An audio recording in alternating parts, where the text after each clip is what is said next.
Hello friends, now we are going to talk about the topic महाजनपद काल। महाजनपद काल में बुद्ध के जन्म की पूर्व लगभग 6ठी शताब्दी ईसा पूर्व में भारतवर्ष 16 महाजनपदों में बटा हुआ था, जिसका उल्लेख हमें बौद्ध ग्रंथ के अंगुत्तर निकाय में मिलता है। 16 महाजनपदों में मगध शक्तिशाली था। 16 महाजनपदों में अस्मक ही एक ऐसा जनपद था जो दक्षिण भारत में गोदावरी नदी के किनारे स्थित था। कुछ के समय 10 गणतंत्र राज्य थे, जिसमें 8 वज्जी संघ की तरह 2 मल्ल के अंतर्गत आते थे।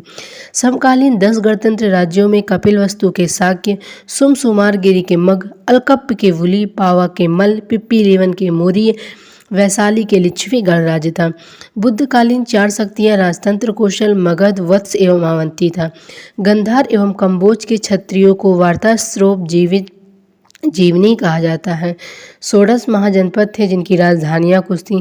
अंग महाजनपद की राजधानी चंपा, मगध महाजनपद की राजधानी गिरिव्रज, राजगिरी भी कहते हैं, काशी की राजधानी वाराणसी, कौशल की राजधानी श्रावस्ती अयोध्या, वज्जी की राजधानी विदेह या मिथिला, मल्ल की राजधानी कुशावती या कुशीनगर, चेदी की राजधानी शक्तिमती, वत्स की राजधानी कौशाम्बी, कुरु की राजधानी इंद्रप्रस्थ, पंचाल की राजधानी उत्तर पंचाल या अहिच्छत्र, मत्स्य की राजधानी विराटनगर, सूरसेन की राजधानी मथुरा, अस्मक की राजधानी पोथन या पोटली, अवंती की राजधानी उत्तरी अवंती में उज्जैनी, दक्षिणी अवंती में महासमती, गंधार की राजधानी तक्षशिला, कम्बोज की राजधानी हाटक। जैन ग्रंथ भगवती सूत्र में भी इन 16 महाजनपदों की सूची मिलती है, किंतु उनमें नाम कुछ भिन्न प्रकार का है। उपर्युक्त राज्यों महाजनपद 2 प्रकार के थे, राजतंत्रात्मक राज्य एवं गणतंत्रात्मक राज्य। अंग मगध, काशी, कौशल, चेदी, वत्स, कुरु, पंचाल, मत्स्य, शूरसेन, अस्मक, आवंती, गंधार तथा कम्बोज राजतंत्रात्मक राज्य थे, जबकि वज्जी और मल्ल गणतंत्रात्मक थे। ऐसे राज्यों का शासन राजा द्वारा न होकर गण अथवा संघ द्वारा होता था। आधुनिक काल में गणतंत्र प्रजातंत्र का शरणार्थी था, किंतु प्राचीन काल के गणतंत्र को आधुनिक अर्थ में कुलीन तंत्र या निरंकुश तंत्र कह सकते हैं, क्योंकि इसमें शासन की शक्ति संपूर्ण जनता के हाथों में न होकर किसी कुल विशेष के प्रमुख व्यक्तियों के हाथों में होती थी। इन 16 महाजनपदों का संक्षिप्त परिचय इस प्रकार है। अंग उत्तरी बिहार का आधुनिक भागलपुर तथा मुंगेर जिला इसके अंतर्गत आता था। इसकी राजधानी चंपा थी। चंपा का प्राचीन नाम मालनी था। अंग का प्राचीनतम उल्लेख अथर्ववेद में मिलता है। इसकी गणना बुद्धकालीन 6 बड़े नगरों में की जाती थी। यहाँ का शासक ब्रह्मदत्त था। कालांतर में बिंबिसार ने अंग को जीतकर मगध साम्राज्य का अंग बना लिया। अजातशत्रु वहाँ पर बिंबिसार के प्रतिनिधि के रूप में शासन करने लगा। इस नगर के निर्माण की योजना सुप्रसिद्ध वास्तुकार महागोविंद की थी। काशी क्षेत्र की बात करें, काशी महाजनपद आधुनिक बनारस एवं उसके निकटवर्ती क्षेत्रों को काशी महाजनपद कहा गया। वरुणा एवं 80 नदियों के मध्य स्थित वाराणसी इस महाजनपद की राजधानी थी। बनारस का नामकरण वहां के राजा बानर के नाम पर हुआ था। यहाँ का सबसे सर्वशक्तिशाली राजा ब्रह्मदत्त था, जिसने कौशल के ऊपर विजय प्राप्त की थी। खुदाइयों से पता चलता है कि यहाँ पर 7वीं शताब्दी ईसा पूर्व से ही जनजीवन स्थापित हो चुका था और 6ठी शताब्दी ईसा पूर्व में वाराणसी मिट्टी की दीवारों से घिरी हुई एक नगरी थी। संप्रभुता के लिए इस राज्य का कौशल के राज्य के साथ बराबर संघर्ष होता रहता था। अंततोगत्वा इसे मगध साम्राज्यवादी का शिकार बनना पड़ा और अजातशत्रु के समय इसे मगध में मिला लिया गया। कौशल महाजनपद की बात करें तो उत्तर प्रदेश के वर्तमान फैजाबाद जिले में स्थित यह महाजनपद उत्तर में नेपाल, दक्षिण में सई नदी, पश्चिम में पंचाल एवं पूर्व में गंडक नदी तक फैला हुआ था। इसकी राजधानी श्रावस्ती थी। बुद्ध के समय यह महाजनपद 2 भागों में विभाजित हो गया। उत्तरी भाग की राजधानी साकेत एवं दक्षिणी भाग की राजधानी श्रावस्ती थी। बुद्ध के समय के 6 नगरों में कौशल भी था। कौशल को सरयू नदी 2 भागों में बांटती थी, उत्तरी कौशल और दक्षिणी कौशल। उत्तरी कौशल की आरंभिक राजधानी श्रावस्ती आधुनिक शहेत महेत जो उत्तर प्रदेश के गोंडा और बहराइच जिले की सीमा पर स्थित है थी। बाद में राजधानी श्रावस्ती से हटाकर अयोध्या या साकेत में स्थापित की गई। दक्षिणी कौशल की राजधानी कुशावती थी। कौशल को भी मगध साम्राज्य का शिकार बनना पड़ा। अजातशत्रु ने अपने पराक्रम से कौशल को भी मगध में मिला लिया। इसी राज्य के अंतर्गत शाक्यों का गणतंत्र भी था। वज्जी महाजनपद मगध के पड़ोस में स्थित वज्जी संघ 8 कुलों का एक संघ था। इनमें विदेह, लिच्छवी, झात्रिक एवं वृज्जी महत्वपूर्ण थे। वृज्जी संघ की राजधानी विदेह एवं मिथिला थी। लिच्छवी की राजधानी वैशाली थी, जो अपने समय का एक महत्वपूर्ण नगर था। गौतम बुद्ध स्वयं वैशाली गए थे और वहां के प्रसिद्ध नर्तकी आम्रपाली को बौद्ध धर्म में दीक्षित किया था। कालांतर में आपसी वैमनस्य के कारण लिच्छियों की एकता एवं अजेयता नष्ट हो गई। अजातशत्रु ने वैशाली पर अधिकार कर इसे मगध साम्राज्य का अंग बना लिया। मल्ल महाजनपद आधुनिक देवरिया एवं गोरखपुर क्षेत्र में स्थित मल्ल क्षेत्र दो भागों में बटा था, जिसमें एक की राजधानी कुशावती अथवा कुशीनारा अथवा दूसरे की राजधानी पावा थी। कुशीनारा में महात्मा बुद्ध का महापरिनिर्वाण एवं पावा में महावीर को निर्वाण प्राप्त हुआ। मल्लों की वीरता की प्रशंसा साहित्यिक स्रोतों में की गई है। आपसी संघर्षों से मल्लों की स्थिति कमजोर हो गई। इसका लाभ उठाकर मगध ने इसे अपने साम्राज्य में मिला लिया। चेदी महाजनपद की बात करें तो वर्तमान बुंदेलखंड का पूर्वी भाग एवं उसके निकटवर्ती भाग प्राचीन चेदी महाजनपद के अंतर्गत आते थे। शक्तिमती चेदी महाजनपद की राजधानी थी। महाभारत काल में यहाँ का शासक शिशुपाल था। चेती जातक में यहाँ के एक राजा का नाम उपचार मिलता है। कलिंग उड़ीसा बोलते हैं कि चेदी भी संभवतः इन्हीं चेदियों से संबंध थे। वत्स महाजनपद की बात करें तो यमुना के किनारे स्थित वत्स महाजन वर्तमान इलाहाबाद एवं कौशाम्बी जिले का क्षेत्र था। इसकी राजधानी कौशाम्बी थी। यहाँ का प्रसिद्ध शासक उदयन दास के स्वप्नवास वदत्तम का नायक था। कथा सरित सागर के आधार पर यह अनुमान लगाया जाता है कि उदयन पांडव परिवार से संबंधित था। बाढ़ के कारण जब कुरुओं की राजधानी हस्तिनापुर नष्ट हो गई, तब नीचच्छू नामक राजा के कौशाम्बी में राजधानी स्थापित की। कौशाम्बी से श्रेष्ठी गोष्ठी द्वारा निर्मित विहार तथा उदयन के राजप्रसाद के अवशेष भी प्राप्त होते हैं। कुरु क्षेत्र की बात करें, कुरु महाजनपद तो आधुनिक दिल्ली एवं इसके समीप के क्षेत्र ही प्राचीन कुरु प्रदेश के क्षेत्र थे। कुरु महाजनपद की राजधानी इंद्रप्रस्थ थी, जिसका उल्लेख महाभारत में मिलता है। बुद्ध के समय यहाँ का राजा कौरव था। पहले यहाँ राजतंत्र था और बाद में गणतंत्र की स्थापना हुई। पंचाल महाजनपद की बात करें तो वर्तमान में रुहेलखंड के बरेली, बदायूं एवं फर्रुखाबाद जिलों को मिलाकर ही प्राचीन पंचाल महाजनपद का निर्माण होता था और गंगा नदी इस महाजनपद को दो भागों उत्तरी पंचाल एवं दक्षिणी पंचाल में बांटती थी। उत्तरी पंचाल की राजधानी अहिच्छत्र एवं दक्षिणी पंचाल की राजधानी कंपाली थी। कान्यकुब्ज का प्रसिद्ध नगर इसी राज्य में स्थित था। द्रौपदी इस राज्य की कन्या थी। मत्स्य महाजनपद की बात करें तो वर्तमान में जयपुर के समीपवर्ती क्षेत्र मत्स्य महाजनपद के अंतर्गत आते थे। इसकी राजधानी विराटनगर थी। राजधानी विराटनगर की स्थापना राजा विराट ने की थी और बाद में मत्स्य भी मगध साम्राज्य का अंग बन गया। सूरसेन महाजनपद की बात करें तो आधुनिक मथुरा में प्राचीन सूरसेन महाजनपद का विस्तार था। इसकी राजधानी मथुरा थी। बुद्ध के समय में यहाँ का राजा अवंती पुत्र था, जो बुद्ध के उपदेशों से बहुत अधिक प्रभावित था। अस्मक महाजनपद की बात करें तो प्राचीन अस्मक गोदावरी नदी के दक्षिण तट पर स्थित माना गया है और इसकी राजधानी पोतल या पोटली थी। बुद्ध के समय में अवंती राज्य ने अस्मक को जीतकर अपने राज्य में मिला लिया। अवंती महाजनपद की बात करें तो अवंती महाजनपद आधुनिक मालवा का क्षेत्र ही प्राचीन अवंती महाजनपद का क्षेत्र था। यह महाजनपद दो भागों उत्तरी अवंती एवं दक्षिणी अवंती में बटा था। उत्तरी अवंती की राजधानी उज्जैन एवं दक्षिणी अवंती की राजधानी महिष्मती थी। बौद्ध ग्रंथ महावज्ञ जातक के अनुसार अवंती में प्रद्योत वंश का शासन था। बुद्ध काल में यहाँ का राजा चंड प्रद्योत था। बौद्ध धर्म से प्रभावित इस महाजनपद को शिशुनाग के ने मगध ने मिला लिया था। गंधार महाजनपद की बात करें तो यह क्षेत्र वर्तमान में पाकिस्तान के रावलपिंडी एवं पेशावर में स्थित के क्षेत्र में थे। इसकी राजधानी हाटक थी। कौटिल्य ने कंबोज राज्य को वर्थशास्त्रोपजीवी कहा है। कंबोज राज्य श्रेष्ठ घोड़ों के लिए विख्यात था। साहित्यिक स्रोतों में यहाँ के दो प्रमुख राजाओं चंद्रवर्मन और सुदक्षिण का उल्लेख हुआ है। प्रारंभ में यहाँ राजतंत्र था, बाद में गणतंत्र स्थापित हुआ।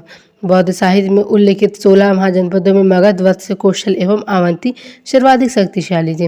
अगर हम बुद्धकालीन गणराज्य की बात करें तो गणतंत्रात्मक राज्यों को गण संघ कहा गया है और बौद्ध ग्रंथों से ज्ञात होता है कि बुद्ध के समय ऐसे बहुत से गणतंत्र राज्य थे। उनमें से देखो कुछ महत्वपूर्ण राज्य हैं, जैसे कुशीनारा का मल्ल, पावा का मल्ल, कपिलवस्तु के शाक्य, रामग्राम के कोली, पिपीलेवन के मोरी, अलकप्प के बुली, केशपुत के कलाम और सोमशुमारगिरी के भग, वैशाली के लिच्छवी, जो कि गणतंत्र राज्य थे। Hello friends, now we are going to talk about Magadh साम्राज्य। अब हम जानेंगे मगध साम्राज्य के बारे में। मगध साम्राज्य में कुछ वंश जैसे हर्यक वंश, शिशुनाग वंश, नंद वंश।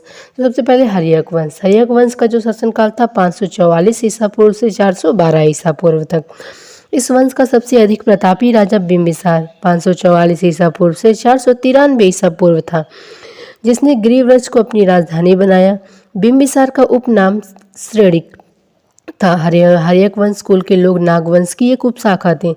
इसने कौशल एवं वैशाली के राज परिवारों से वैवाहिक संबंध कायम किया। उसकी पहली पत्नी कौशल देवी प्रसेनजीत की बहन थी, जिससे उसे काशीनगर के राजस्व प्राप्त हुआ। उसकी दूसरी पत्नी चिल्लना वैशाली के लिच्छवी प्रमुख चेटक की बहन थी। इसके पश्चात उसने मद्र देश कुरु के समीप की राजकुमारी क्षेमा के साथ अपना विवाह कर मद्रों का सहयोग और समर्थन प्राप्त किया। महाभाग्य में उसकी 500 पत्नियों का उल्लेख है। कौशल प्रशासन की आवश्यकता पर सर्वप्रथम बिंबिसार ने ही जोर दिया। बौद्ध साहित्य में उसने कुछ पदाधिकारियों के नाम मिलते हैं, जिनमें से प्रमुख हैं संपथक महामात्र यानी सर्व महामात्र। यह सामान्य प्रशासन का प्रमुख पदाधिकारी होता था। व्यवहारिक महामात्र, व्यवहारिक मतलब महामात्र, यह प्रधान न्यायिक अधिकारी अथवा न्यायाधीश होता था। सेना नायक महामात्र, यह सेना का प्रथम अधिकारी होता था। बिंबिसार स्वयं शासन की समस्याओं में रुचि लेता था। महाभग्य जातक में कहा गया है कि उसकी राजसभा में 80,000 ग्रामों के प्रतिनिधि भाग लेते थे। वह जैन तथा ब्राह्मण धर्म के प्रति भी सहिष्णु था तथा जैन ग्रंथ उसे अपने मत का पोषक मानते थे। दीर्घ निकाय से पता चलता है कि बिंबिसार ने चंपा के प्रसिद्ध ब्राह्मण सोनदंड को वहां की पूरी आमदनी दान में दे दिया था। पुराणों के अनुसार बिंबिसार ने करीब 28 वर्ष तक शासन किया और बिंबिसार महात्मा बुद्ध का मित्र एवं संरक्षक था। विनय पिटक से ज्ञात होता है कि बुद्ध से मिलने के बाद उसने बौद्ध धर्म ग्रहण किया और बेलुवन नामक उद्यान बुद्ध तथा संघ के निमित्त प्रदान कर दिया। अंतिम समय में अजातशत्रु ने अपने पिता बिंबिसार की हत्या कर दी और बिंबिसार ने राजगृह नामक नवीन नगर की स्थापना करवाई थी। बिंबिसार का अवंती से अच्छा संबंध था, क्योंकि जब अवंती के राजा प्रद्योत बीमार थे तो बिंबिसार ने अपने वैदिक जीवक को भेजा था और राजगिरी का यह राज्य वैद्य साल्वती नामक गणिका का पुत्र था। बिंबिसार ने अंग और चंपा को जीता और वहां पर अपने पुत्र अजातशत्रु को उपराजा बनाया। अब हर्यक वंश में इसके बाद अजातशत्रु राजा बनता है, जो 493 ईसा पूर्व से 461 ईसा पूर्व तक था। अजातशत्रु, जिसे कुणिक भी कहा जाता है, पिता की हत्या कर मगध के सिंहासन पर बैठा। यह एक दुर्घट साम्राज्यवादी था। इसने एक लंबे संघर्ष के बाद काशी एवं वजी संघ को जीत लिया। उसके मंत्री सुनीद और वस्त्रकार द्वारा वैशाली के लिच्छवी में फूट डालने के कारण ही अजातशत्रु को वजी संघ पर विजय प्राप्त हुई। इन लड़ाइयों में अजातशत्रु रथ, मूसलों और महाशिला कंटक नाम के हथियारों का प्रयोग किया था। लिच्छवियों के आक्रमण से सुरक्षा के लिए इसने अपनी राजधानी राजगृह की सुरक्षा हेतु एक मजबूत दुर्ग का निर्माण करवाया। इसके शासनकाल के 8वें वर्ष में बुद्ध को निर्माण प्राप्त हुआ। महापरिनिर्वाण सूत्र के अनुसार अजातशत्रु ने बुद्ध के कुछ अवशेषों को लेकर राजगृह में एक स्तूप निर्मित कराया। इसके शासनकाल में ही राजगृहों में सप्तपदी गुफा में 483 ईसा पूर्व में प्रथम बौद्ध संगीति का आयोजन हुआ, जहाँ पर बुद्ध की शिक्षाओं को सुत्त पिटक एवं विनय पिटक में विभाजित किया गया। अजातशत्रु में पुराणों के अनुसार 28 वर्ष एवं बौद्ध साक्ष्य के आधार पर 32 वर्ष तक शासन किया। अंतिम समय में अजातशत्रु की हत्या पुत्र उदयन द्वारा की गई। द्वितीय शती ईसा पूर्व के भरहुत की वेस्टनी रेलिंग पर बुद्ध के समीप अजातशत्रु की यात्रा का उत्कीर्ण है। उदयन बनता है 460 ईसा पूर्व से 444 ईसा पूर्व तक। परिशिष्ट परवन गार्गी संहिता वायु पुराण के अनुसार उदयन ने गंगा एवं शोर नदी के संगम पर पाटलिपुत्र नामी राजधानी स्थापित की। पुराणों के अनुसार उदयन पाटलिपुत्र वर्तमान पटना पर 33 वर्ष एवं महावंश के अनुसार 16 वर्ष तक शासन किया। उदयन जैन मत अनुयायी था। जैन ग्रंथों में उसके माता का नाम पद्मावती मिलता है। बौद्ध ग्रंथों में उसे पृथहंता कहा गया है, जबकि जैन ग्रंथ परिशिष्ट परवन के अनुसार वह प्रीत भक्त था। बौद्ध साहित्य के अनुसार उदयन के बाद अनिरुद्ध, मृड और नागदशक ने मिलकर करीब 412 ईसा पूर्व तक शासन किया। तीनों को पितृहंता कहा गया। इस वंश के अंतिम शासक नागदशक को शिशुनाग नाम से एक योग्य अमात्य ने अपदस्थ कर दिया। अंतिम राजा नागदशक कुछ प्रसिद्ध था। पुराणों में उसे दर्शक कहा गया। शिशुनाग वंश। अब शिशुनाग वंश आता है 412 ईस्वी से 344 ईस्वी पूर्व तक चला। शिशुनाग वंश ने मगध में साम्राज्य में अवंती एवं वत्सराज को जीत कर मिलाया, जिससे मगध साम्राज्य का विस्तार उत्तरी भारत में मालवा से बंगाल तक हो गया। इसने वैशाली को अपनी राजधानी बनाया। इसमें कालाशोक या काकवर्ण था शासन करता है, जो 394 ईसा पूर्व से 366 ईसा पूर्व तक। पुराण एवं दिव्य वादान में कालाशोक का नाम काकवर्ण मिलता है। इसने वैशाली के स्थान पर पुनः पाटलिपुत्र को अपनी राजधानी बनाया और सिंघली महाकाव्यों के अनुसार बुद्ध के महापरिनिर्वाण के करीब 100 वर्ष बाद कालाशोक के शासनकाल में 10वें वर्ष वैशाली में द्वितीय बौद्ध महासंगीति का आयोजन किया। इस संगीति में 383 ईसा पूर्व में बौद्ध संघ स्थावीर एवं महासंगीत के रूप में बढ़ गया था। दीपवंश एवं महावंश के अनुसार कालाशोक ने करीब 28 वर्ष तक शासन किया। इसकी मृत्यु के उपरांत इसके उत्तराधिकारियों ने करीब 22 वर्ष तक शासन किया। इस वंश का अंतिम राजा संभवतः नंदीवर्धन था। इसका उत्तराधिकारी महानंदिन था। महापद्म नंद ने इसकी हत्या कर नंदवंश की स्थापना की। नंदवंश का शासनकाल था 344 ईसा पूर्व से 324 ईसा पूर्व तक था। पुराणों के अनुसार इस वंश का संस्थापक महापद्म नंद एक क्षुद्र शासक था। वह एक शूद्र दासी पुत्र था। जैन ग्रंथ परिशिष्ट परवन के अनुसार वह नापित पिता और वैश्य माता का पुत्र था। आवश्यक सूत्र उसे नापित दास नायिका दास कहा गया है और महावंश टीका में नंदों को अज्ञात कुल का कहा गया है। पुराणों में इसके लिए एक छत्र पृथ्वी का राजा, अनुल्लंघित शासक, भार्गव, परशुराम के समान सर्वछत्रांतक, क्षत्रियों का नाश करने वाला और एक रट आदि उपाधियां दी गई हैं। उग्रसेन उसे महाबोधि वंश कहता है। अपनी विजयों के फलस्वरूप महापद्म नंद ने मगध को एक विशाल साम्राज्य में परिणत कर दिया। खारवेल के हाथी गुम्फा अभिलेख में से उसकी कलिंग विजय सूचित होती है। उसके अनुसार नंद राजा जिनसेन की एक प्रतिमा उठा ले गया तो उसने कलिंग में एक नहर का निर्माण कराया। महापद्म द्वारा उन्मूलित प्रमुख राजवंश इक्ष्वाकु राजवंश। इस वंश के लोग कौशल में शासन करते थे और महापद्म नंद द्वारा कौशल राज की विजय की पुष्टि सोमदेव कृत कथा सहित सागर से होती है। पंचाल राजवंश। इस राजवंश के लोग वर्तमान रुहेलखंड यानी बरेली, जो बदायूं, फर्रुखाबाद क्षेत्र में शासन करते थे। कैकेयी राजवंश। इसका तात्पर्य काशी के वंशजों से है जो राजवंश है, इसकी राजधानी महिष्मती थी। कलिंग राजवंश के उड़ीसा में शासन करते थे। अस्मक राजवंश। इस वंश के लोग आंध्र प्रदेश की गोदावरी नदी के तट पर शासन करते थे। कुरु राजवंश। कुरु वंश का शासन मेरठ, दिल्ली तथा थानेश्वर के भूभाग पर था। मैथिल राजवंश। ये लोग मिथिला के निवासी थे। इनकी पहचान नेपाल की तराई में स्थित वर्तमान जनकपुर से की गई थी। शूरसेन राजवंश। इसकी राजधानी मथुरा थी। शूरसेन का राजा अवंती पुत्र महात्मा बुद्ध का अनुयायी था। वितिहोत्र राजवंश। वितिहोत्र राज्य अवंती तथा नर्मदा के बीच था। महापद्म नंद के 8 पुत्रों में अंतिम पुत्र घनानंद सिकंदर का समकालीन था और ग्रीक लेखकों ने इसे अग्रमेज एवं जैनेंद्रमेज कहा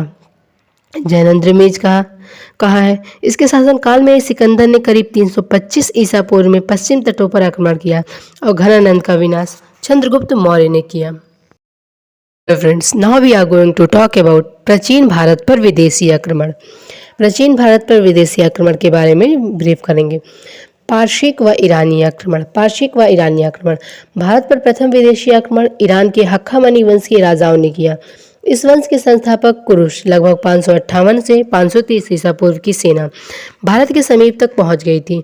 इस समय के यूनानी लेखक हेरोडेटस, एरियन एवं स्ट्राबो के अनुसार कुरुश ने जेड्रोसिया के रेगिस्तानी रास्ते से होते हुए भारत पर आक्रमण करने का प्रयत्न किया था, परंतु उसे असफलता का सामना करना पड़ा।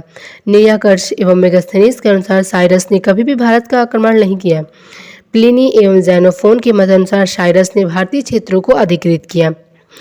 कुरुश के उत्तराधिकारी में प्रमुख था दरैवहु, जो 522 ईसा पूर्व से 480 ईसा पूर्व तक था, जिसे भारत पर आक्रमण करने में प्रथम सफलता मिली। दरैवहु के इस अभियान की सफलता का उल्लेख उसके बेहिस्तून और पारसी पुलिस एवं नक्शे रुस्तम अभिलेखों में मिलता है।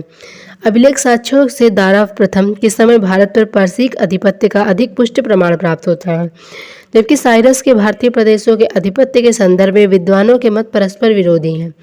हेरोडेटस के अनुसार भारतीय भूभाग को जीतने के बाद यह क्षेत्र फारस साम्राज्य का 20वां प्रांत बना। दरैवाहु के पुत्र क्षययार्स जरक्सिज, जो 486 ईसा पूर्व से 465 ईसा पूर्व था, ने जीते गए भारतीय प्रदेश पर अधिकार बनाए रखा। इसके उत्तराधिकारी दरैवाहु तृतीय के सिकंदर द्वारा आरवेला के युद्ध में 331 ईसा पूर्व में क्षययार्स जरसिस भी नाम था, ने यूनानियों के विरुद्ध युद्ध में भारतीयों को अपनी फौज में शामिल किया था। पराजित कर दिए जाने पर भारत पर से ईरानी अधिकार समाप्त हो गया। भारत का उत्तरी पश्चिमी सीमा प्रांत लगभग 200 वर्षों तक ईरानी व पारसी अधिकार क्षेत्र में रहा। यहाँ पर पहली बार भारतवासी किसी विदेशी संस्कृति के संपर्क में आए और इस संपर्क के उपरांत ही भारत का अन्य सुदूर पश्चिम एशियाई एवं मध्य एशियाई देशों से घनिष्ठ संबंध स्थापित हो सका एवं इसके संपर्क के परिणाम स्वरूप ही पहली बार भारतीय सेनाओं को यूरोपीय सेनाओं को सामना तथा भारतीय दार्शनिकों को यूरोपीय दार्शनिकों से संपर्क स्थापित करने का मौका मिला। कुछ विद्वानों की मान्यता है कि ईरानी व फारसी रजत मुद्रा शिग्लोई के आधार पर ही भारत में सर्वप्रथम मुद्रा प्रचलन का कार्य प्रारंभ हुआ। पर इस मत का खंडन करते हुए स्वर्गीय प्रोफेसर जी.आर. शर्मा ने कौशाम्बी की खुदाई के उपरांत मिली ताम्र मुद्राओं को शिग्लोई मुद्रा से पहले को माना है। मौर्य सम्राट अशोक के बाद भारत के उत्तर पश्चिम भाग में प्रयुक्त खरोष्ठी लिपि के स्रोत के रूप में लिपिकर कातिब भारत में लेखन का एक खास रूप ले आए, जो आगे चलकर खरोष्ठी नाम से मशहूर हुआ। यह लिपि अरबी की तरफ दाएं से बाएं लिखी जाती थी। हैवेल, मार्शल, स्पूनर एवं डॉक्टर रोमला थापर ने मौर्यकालीन भवनों पर पारसिक सूषा तथा पारसी पोलिस के प्रभाव की बात कही। पर वासुदेव सरल अग्रवाल ने मौर्यकालीन प्रसादों के पूर्णतः स्वदेशी होने की बात कही। रोमिला थापर के अनुसार अशोक ने चट्टानों पर अभिलेख खुदवाने की प्रथा संभवतः 1 मिनट शासकों से ली थी। ईरानी व फारसी आक्रमणों के परिणाम स्वरूप भारतीय राजाओं में साम्राज्यवादी विचारधारा की भावना प्रबल हुई। पारसी क्षत्रप प्रणाली का प्रयोग सख्त तथा कुशल शासकों ने किया। पारसी के राजाओं ने महाराजा धीराज, परम दैवत, परम भागवत जैसी उपाधियां ग्रहण की। मौर्य काल में दंड के रूप में सिर घुटवाने की प्रथा, स्त्री शरीर रक्षकों की नियुक्ति, मंत्रियों के कक्ष में हर समय अग्नि के प्रज्वलित रहने आदि की व्यवस्था पारसिकों से की ग्रहण से की गई थी। यूनानी आक्रमण सिकंदर की बात करें तो ईरानी आक्रमण के बाद भारत को यूनानी आक्रमणकारी सिकंदर का सामना करना पड़ा। सिकंदर मेसिडोन के क्षत्रप फिलिदिती का पुत्र था। सिकंदर के आक्रमण के समय पश्चिमोत्तर भारत अनेक छोटे छोटे राज्यों में विभक्त था, जिनमें कुछ गणतंत्रात्मक एवं कुछ राजतंत्रात्मक थे और जिनको अलग अलग जीतना सिकंदर के लिए सरल था। भारत के विजय अभियान के तहत सिकंदर ने 326 ईसा पूर्व में बल्ख बैक्टेरिया को जीतने के बाद काबुल होते हुए हिंदुकुश पर्वत को पार किया। निकैया, जो भारत का सबसे निकटवर्ती प्रदेश था, में तक्षशिला की राजा आम्भी के नेतृत्व में एक शिष्टमंडल सिकंदर से मिला और पूर्ण सहयोग का वचन दिया। भारत की धरती पर सिकंदर का प्रबल प्रतिरोध पौरव राजा पोरस ने किया। हाइडे स्पीच, जो कि वितस्ता और आधुनिक झेलम है, पोरस और सिकंदर के बीच झेलम नदी के किनारे सुप्रसिद्ध वितस्ता का युद्ध हुआ, जिसमें पोरस की हार हुई। पर सिकंदर ने पोरस की बहादुरी से प्रभावित होकर उसे के राज्य को वापस कर उसे दोस्ती कर ली। पोरस के बाद सिकंदर ने ग्लौगानिक के एवं कठ जातियों को हराया। विजय अभियान के अंतर्गत जब सिकंदर व्यास नदी के पश्चिमी किनारे पर पहुंचा तो उसके सैनिकों ने आगे बढ़ने से मना कर दिया और इस घटना के पश्चात सिकंदर ने अपने विजय अभियान को रोककर विजित भारतीय प्रदेशों को सेनापति फिलिप को सौंपकर वापस लौट गया। 323 ईसा पूर्व में बेबीलोन में सिकंदर का निधन हो गया। यूनानी प्रभाव के अंतर्गत भारतीयों ने यूनानियों से छत्र प्रणाली और मुद्रा निर्माण की कला को ग्रहण किया। भारत में गंधार शैली की कला, जिसका विकास ईसा पूर्व द्वितीय शताब्दी में हुआ, यूनानी प्रभाव का ही परिणाम है। सिकंदर के आक्रमण के परिणाम स्वरूप ही भारत का पश्चिमी देशों में से जली एवं थली संपर्क स्थापित हो सका। संभवतः सिकंदर ने अपने भारतीय विजित प्रांतों के प्रशासन के लिए फिलिप को अपना उत्तराधिकारी नियुक्त किया। सिकंदर भारत में करीब 19 महीने तक रहा।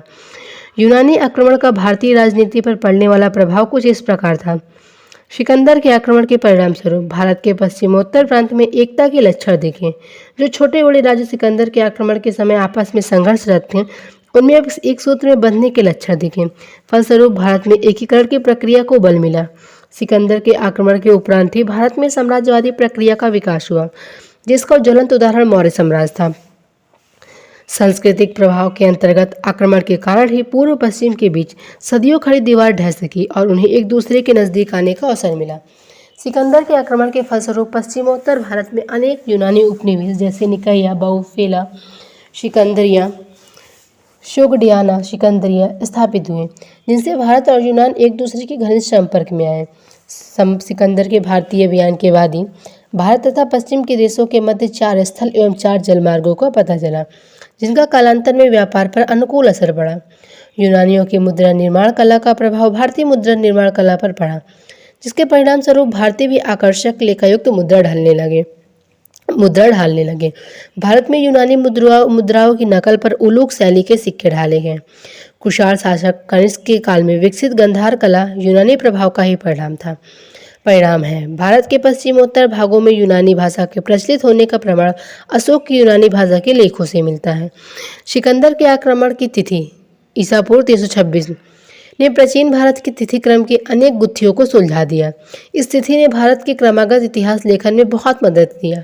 इसके अतिरिक्त सिकंदर के साथ आए अनेक लेखकों एवं इतिहासकारों के वर्णन से हमें पंजाब एवं सिंधु की तत्कालीन परिस्थितियों की भी जानकारी मिलती है। इतिहासकार हेमचंद्र राय चौधरी ने सिकंदर के आक्रमण के समय पंजाब और सिंध में स्थित ऐसे 28 राज्यों का उल्लेख किया है जिनके पास अपनी निजी सेना के साथ युद्ध एवं मैत्री के अधिकार भी सुरक्षित थे। राज्य कौन कौन से हैं? राज्य हैं अस्पेशियन, अस्किनोई, गुरियन, निशा, प्यूकेलोटिस, तक्षशिला, अर्सिक्स, अभिसार, पोरस का राज, ग्लौगनिकाई, गंडरिस, अड्रेस्ताई, कैथोई, सोफिटिस, फिगियस, सिवी, अगलसोई, आक्सीड्रैकाई, मल्लोई, अब्सनोई, कर्वथ्रोई, ओसोइडोई, सोड्राई, भरसनोई, मैस्कोनोस, अस्कीनोस, संबोस और पैटलिन राज्य ऐसे थे जिनके पास निजी सेना के साथ युद्ध एवं मैत्री के अधिकार भी सुरक्षित थे।